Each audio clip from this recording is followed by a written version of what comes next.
Stay okay.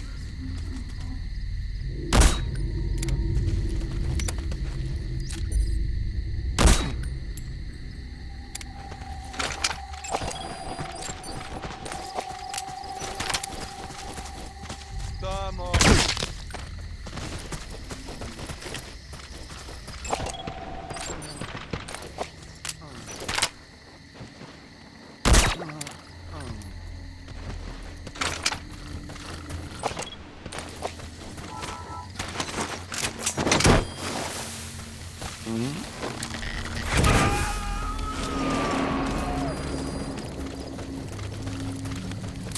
You gotta extract him.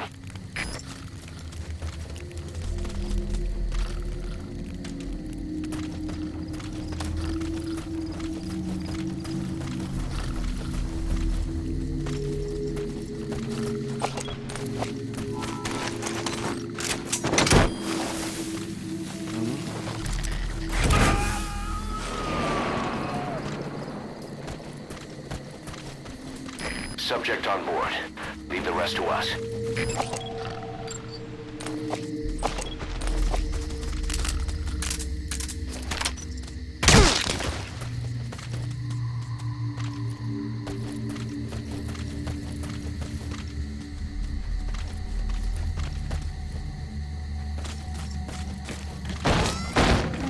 Help!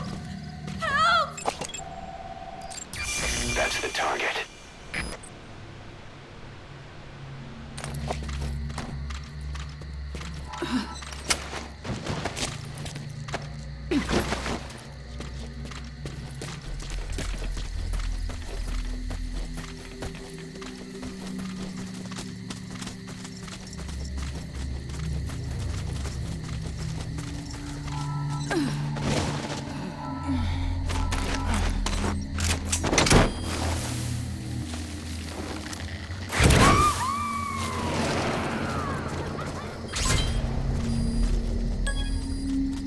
Okay, subject is in.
Talk.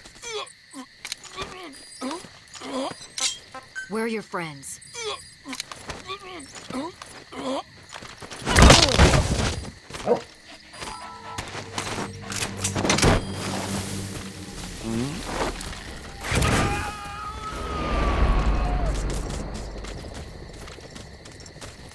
He's coming too. Roger that.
extract him.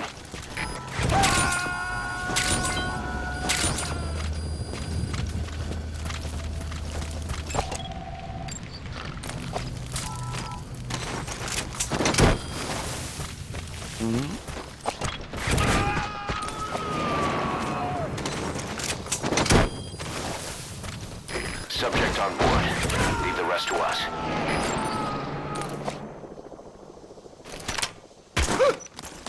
Don't move. What is getting? Speak.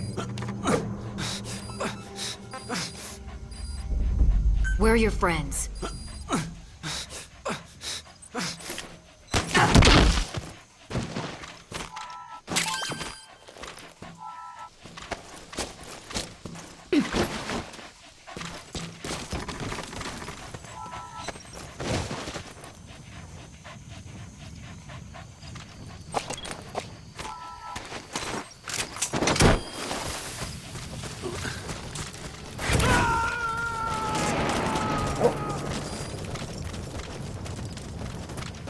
He's coming too. Roger that.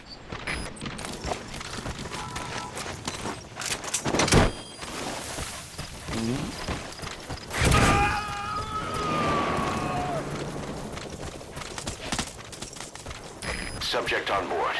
Leave the rest to us.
Hands up. Out with it. Where are your friends?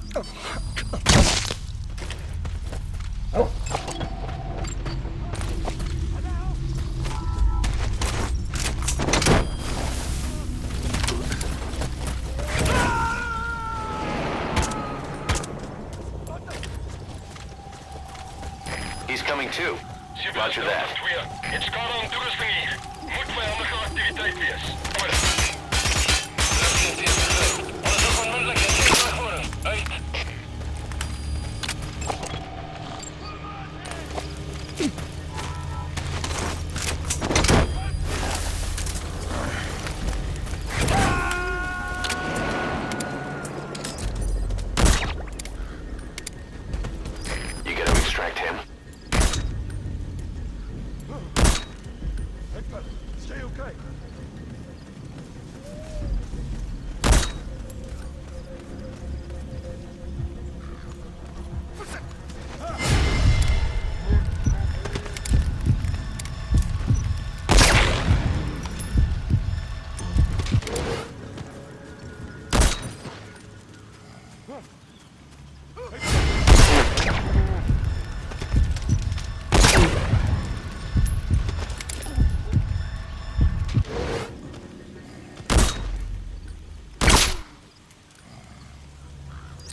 Ciebie do Zulu 7. Geen teken van die vijand.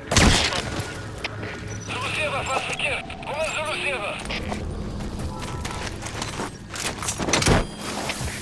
Ciebie do Zulu 7. Onbekende verdediger geworden. Ik heb bevestiging op uw positie. Stuur instructie. Over. Subject on board. Leave the rest to us. Uit.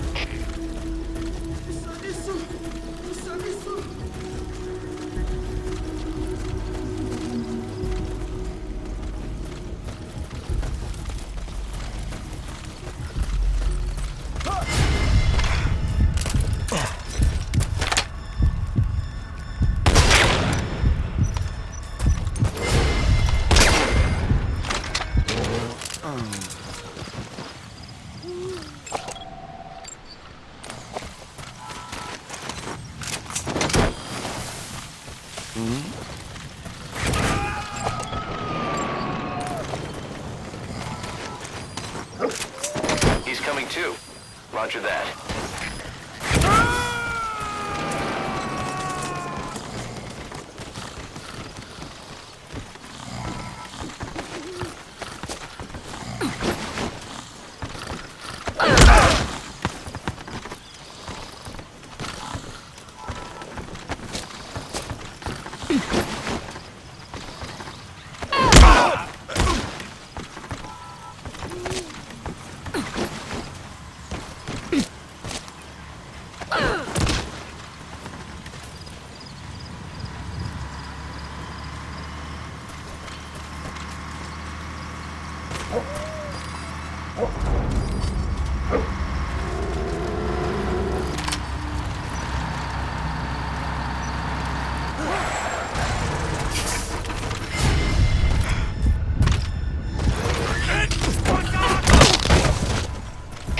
Alles gespannen, dus zit hier. Alle eenheden, naar ons positie. Herhaal.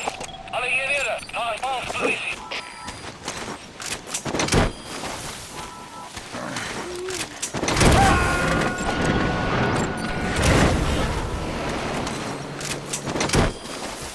You gotta extract him.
He's coming too.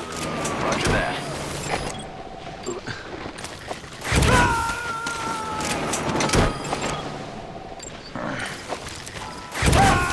Subject on board. Leave the rest to us.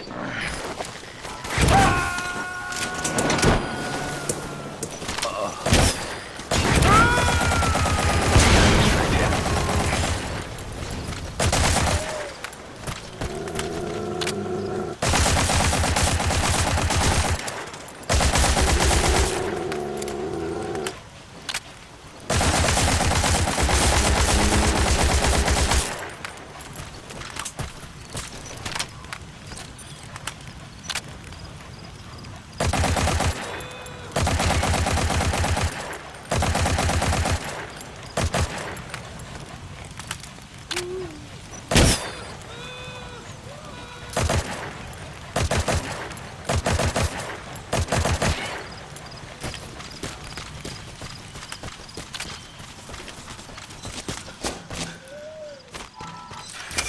That's the target. Sabi sa mono.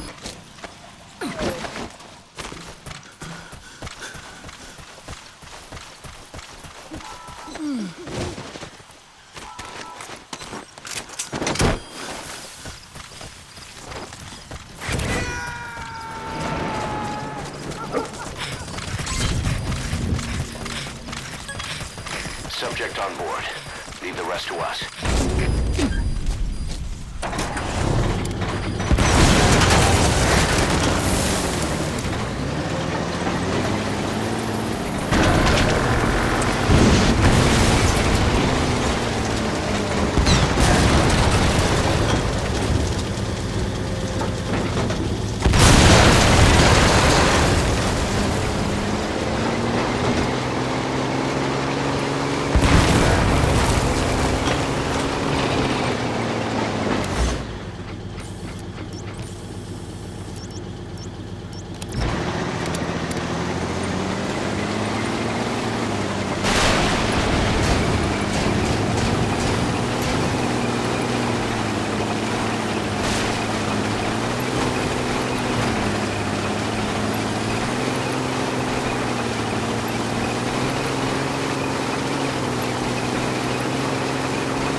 He's coming too. Roger that.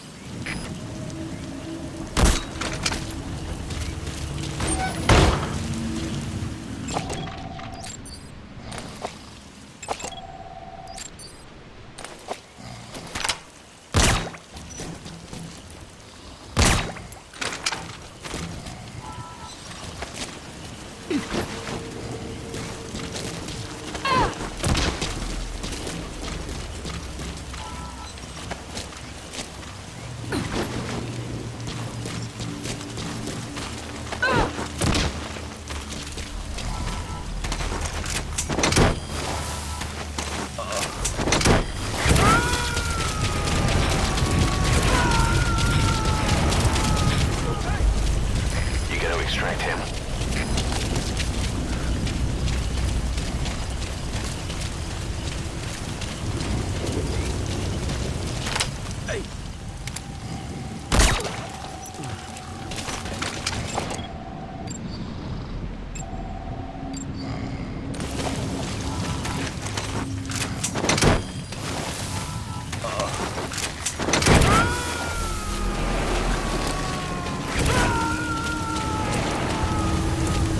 He's coming too. Roger that.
Subject on board.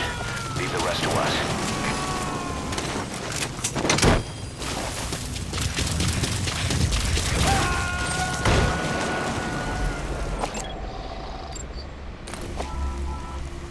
You gotta extract him.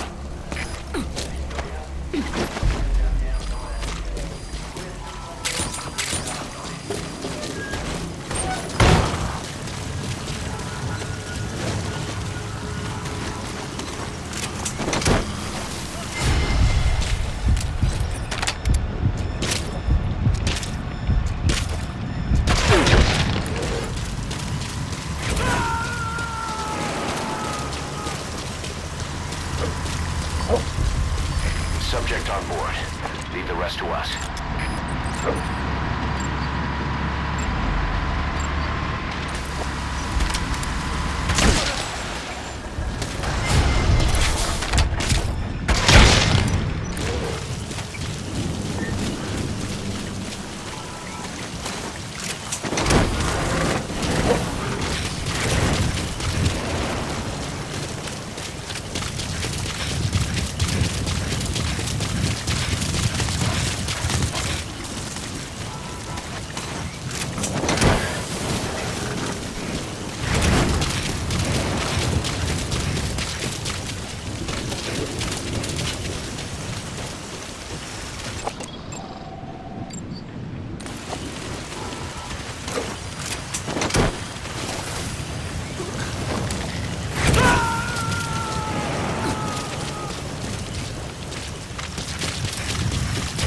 Coming too.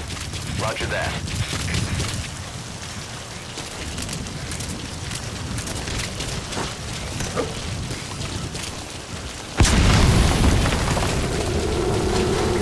Good dog.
Disrupt communications between enemy outposts by destroying comms equipment.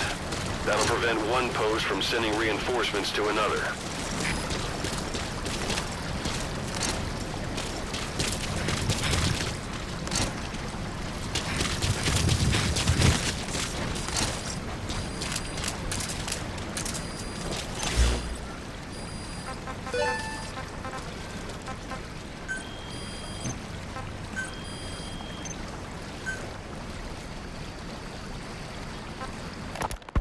Here, Snake, try this on. A prosthetic arm. Yeah, Miller was calling it the arm that wasn't there.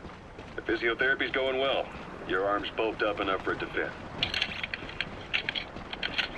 There. Perfect.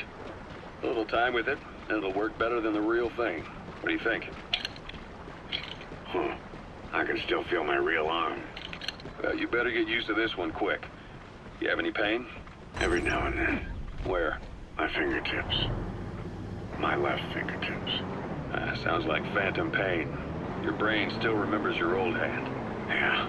What about your vision? Can you see okay? Yeah. At the moment. The shrapnel in your skull is pressing on your optic nerve. I'm told any hard impact could have an effect on your visual cortex. Yeah. The doctor mentioned that. Your brain might process visual information incorrectly. In other words, you could have hallucinations. You might see things that aren't there, and not see things as they really are. You experience any of that? I think so. When? Right after I wake up. Colors look faded. Colors, huh? Well, that's not a major concern in and of itself, but it could mean the difference between life and death in the field. You'll need to watch out for that. I will. All right. You should continue your physio. We'll be arriving soon. It's the last chance you'll get.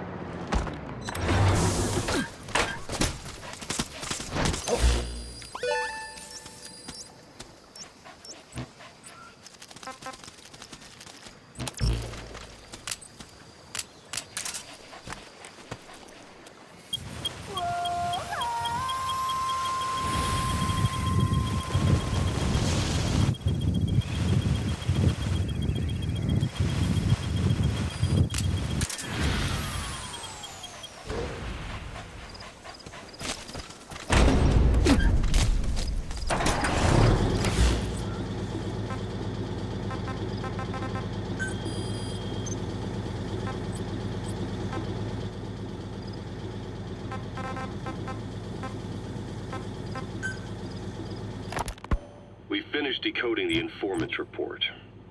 That floating kid we've run into a few times now. Looks like he was a test subject in clinical experiments. The Soviets called him the Third Boy. The Third Boy was brought to a lab on the outskirts of Moscow from Czechoslovakia, after which he was due to be sent to a research center in Leningrad, then Siberia, and finally an academic town in Novosibirsk.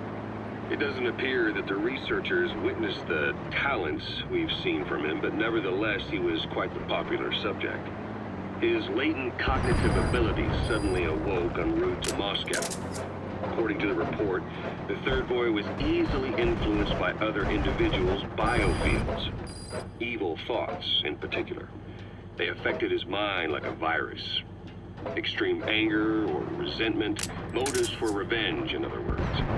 Now, during the transport flight to Moscow, the boy was exposed to a powerful mental energy field coming from a certain individual. Ever since, being conscious of his powers, he's become a sort of energy generator. What's unique about him is the way his acute telepathic abilities get taken over by another person's will. The boy began to physically parasitize individuals experiencing extreme anger and codify the host's desires. This includes amplifying the host's natural strengths. Or, in accordance with the host's desires, he can also implant program code in another individual, making them a puppet, essentially. Human neural synapses transmit weak electrical currents between neurons. These electrical currents, though at a level difficult to observe, warp the magnetic field outside the body. The Third Boy is able to pick up these weak fluctuations.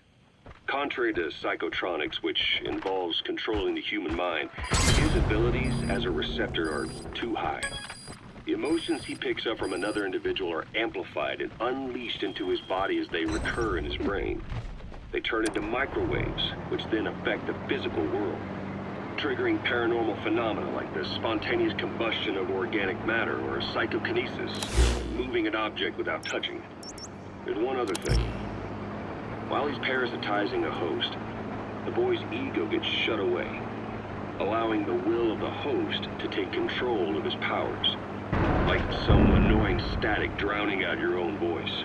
That means he isn't responsible for what's been happening. Somebody's extreme anger has manifested through the third boy's powers in ways none of us could have predicted, which would mean this was going on somewhere around us. Looking back on it, a lot of things make sense now. The man on fire, Sahelanthropus, they both came to life thanks to the third boy's powers. Everything has been happening through him as a catalyst. We first saw him in the hospital on Cyprus. The boy parasitizing the man on fire's desire for revenge gave him his new abilities in return. He next appeared at the Hamid Fighters Fort where the honeybee was hidden. There, the boy parasitized Skullface's vengeful mind. He controlled Sahelanthropus, making it do whatever Skullface wanted. Same goes for when we extracted Emmerich onto the chopper. When he appeared at the Devil's House in Central Africa, Skullface's will controlled the man on fire via the third boy's powers. Everything is clear up to this point. But even the informant couldn't pinpoint who the host was in the cave within Serac power plant. Sahelanthropus suddenly became active, then crushed not only the man on fire, but Skullface as well. Surely neither of them could have been the host. Who else was at that location and bore anger more extreme than either of them? Whose will was controlling Sahelanthropus? According to the report, emotions transmitted in children's brains affect the surrounding magnetic field more strongly. Cerebral nerves are covered with insulation called myelin sheaths to increase impulse speed. The reason for this leakage has to do with the fact that children's myelin sheaths are still developing. So, how many children do you remember being there? Children with a burning desire for revenge and bearing a grudge against you. I can think of only one. Eli. We don't know what kind of life he's had, but the resentment he's shown toward adults is nothing short of extraordinary. The third boy resonated with Eli's mind. You gotta extract him. Eli bore the strongest animosity of all individuals within the boy's reception range, estimated to be a 3-mile radius, beating out even Volgan and Skullface. The third boy's probably remained hooked on Eli's anger since. Remember at the Devil's House, the third boy showed an interest in Shabani? That must have been his ego making... Subject on board. Leave the rest to us. He's far beyond anyone else in the world, but he's still a kid. Maybe them both being kids was enough to bring them together. And if so, maybe... He's coming too. Roger that. But acting in symbiosis with him. So what kickstarted the third boy's powers? If we look at the location and time that his plane went down, we can make a pretty good guess. When the plane experienced the first anomaly, it gave an accurate report of its position to a control tower, due north of the Black Sea, 125 miles east of Kiev. Dead south on the Black Sea is Cyprus's Green Line. So the plane's position was directly north of the hospital where you've been asleep for 9 years. And this anomaly was reported at exactly the same time that you woke up. The plane was enveloped in flame from the inside out. The fuselage burnt to ashes. There were no survivors, at least not publicly admitted. Your thoughts formed a synchronicity with the boy's psyche and were amplified inside his brain. That would have been more than enough to trigger his abilities. Your rage was like a big bang in his head, blowing the lid off his powers. The boy was then secretly moved to the lab outside of Moscow where Volgan was comatose. There, Volgan's thoughts resonated with the boy and he was awakened. Volgan became the man on fire, hell-bent on getting revenge on you. His instincts led him straight to you. Skullface knew Volgan from Operation... perhaps from even before. Monitoring this pair of extraordinaries, he discovered the hospital and sent his assassin and XOF. Skullface was probably watching the situation from close by.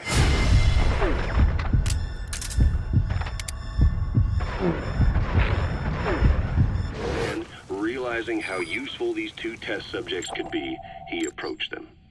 Reacting to Skullface's thirst for revenge, this time the boy let Skullface's will control Volgin. Volgin, at times driven by personal revenge, at times through Skullface's will, kept on moving. You gotta extract him. Little more than dead meat. Perhaps there were moments where even your thoughts affected him as well. But without the boy's power, it was like the plug had been pulled from the socket. Everything was powered by anger,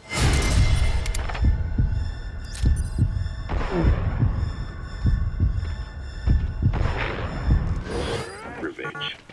This is how the end of the report sums things up. Both the third boy and the man on fire were originally test subjects of paranormal research for military applications. Like telekinetically controlling the leader of an enemy nation and making him launch a nuke. Or stopping the heart of someone on the wrong side of the Berlin Wall. Experimenting with latent human abilities. They were used as tools of the Cold War. The boy's only crime was being born with unique gifts. Subject on board. Leave the rest to us. His life reduced to slavery under other people's wills. Turned into a living weapon with no will of his own. Eventually, the only emotion he could feel must have been the desire to get revenge for the hand he'd been dealt. Boss, it's you that awakened the boy's powers. But there's more to it than that. I guess the anger emanating from you was something he could truly relate to.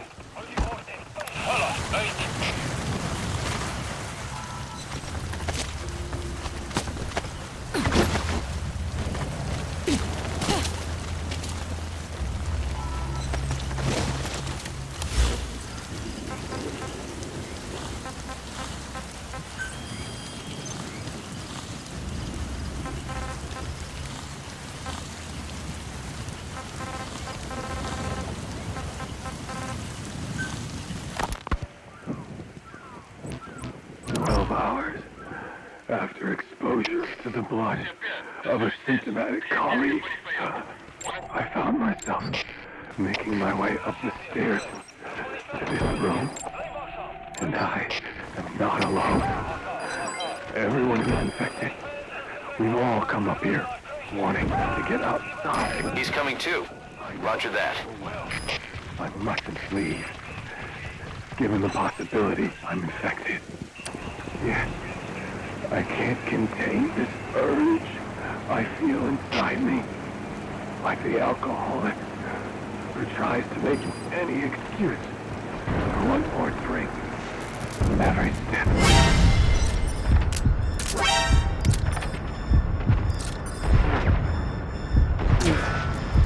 To come those stairs fills me with this sense of bliss.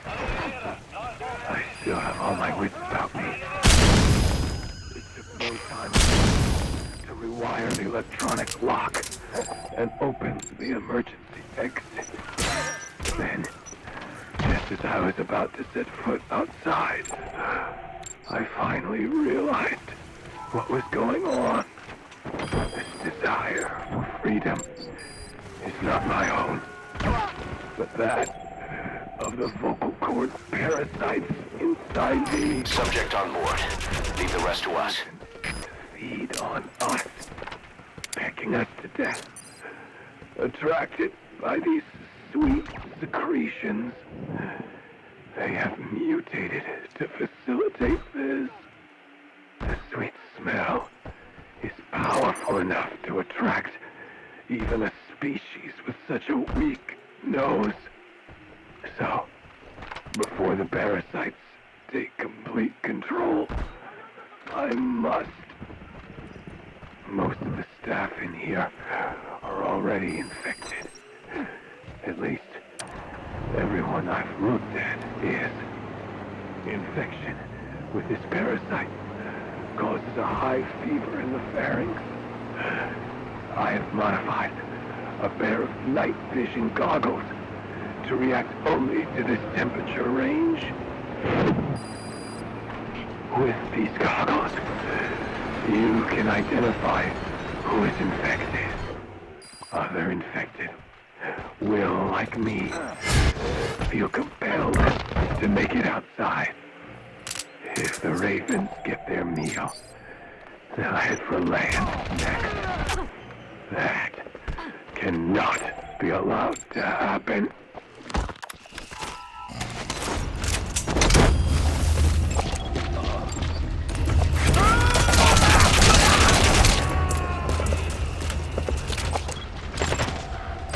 You gotta extract him.